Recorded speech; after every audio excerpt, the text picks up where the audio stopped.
Things got a lot more interesting on Saturday afternoon in Week 9.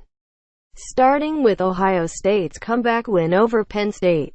Meanwhile, Notre Dame kept rolling with a win over NC State, which adds to the specter of 2 or possibly 3 Power 5 conferences getting shut out of the playoff field. Next week things should clear up some in the Big 12 with Bedlam on the docket, in what figures to be a wild shootout sparked by 2 outstanding QBs in Oklahoma's Baker Mayfield and Oklahoma State's Mason Rudolph.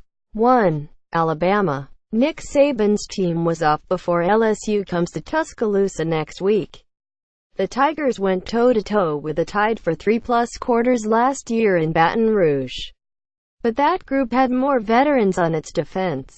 This year LSU does have running back Darius Juice healthy, but it's a stretch to think Tigers quarterback Danny Etling can go on the road and challenge the Alabama defense. 2. Georgia. The SEC may be down, but the SEC East leaders are legit. The Bulldogs have played 5 conference opponents, 4 of which have been in the top 25 at some point, and the closest anyone has gotten is within 25. And that Week 2 win in South Bend keeps looking better and better. 3. Notre Dame. The Irish just ran through a good NC State team, keeping the Josh Adams train rolling in a 3,514 win. No opponent has scored more than 20 all season on the Irish. Last year, 8 of their 12 opponents scored more than 21.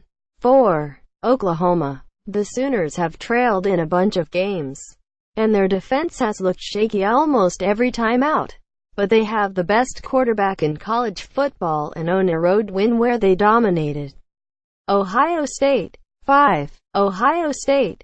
The Buckeyes fought back in a resilient victory over Penn State, and they have run over everyone in their path since the Oklahoma game in Week 2. But I couldn't put them over the Sooners when both teams have one loss and Oklahoma thumped the Buckeyes at their place. 6. TCU. The Horned Frogs suffered their first loss of the year against a good Iowa State team that now owns 2 victories over top 5 opponents. Their win at Oklahoma State is a very good one, and the win they notched the next week against West Virginia still looks okay. 7. Penn State. The Nittany Lions had Ohio State on the ropes in Columbus but couldn't put the Buckeyes away. They have a blowout win over Michigan, but not too much else that will win points with people. 8. Clemson. Dabo Swinney got his team rolling again, handling Georgia Tech with a healthy Kelly Bryant shining under center in a rain-soaked 2,410 win. The Tigers' best win is a 2-touchdown victory at Virginia Tech. Their win at Louisville looks less significant by the week. Next Saturday they'll visit an NC State team that is still unbeaten in ACC play but just got drilled at Notre Dame. 9. Wisconsin. The Badgers keep holding serve and moving to 80, but they haven't faced anyone of note yet, and Saturday's 2,410 road win at Illinois won't wow anyone.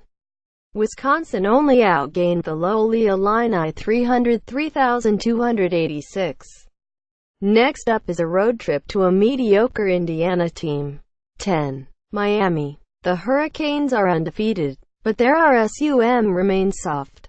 A late escape against Georgia Tech is their only victory over a Power 5 opponent with a winning record, and they had their hands full against a 18 North Carolina team on Saturday. We'll find out a lot more Saturday when the Hokies visit Hard Rock Stadium.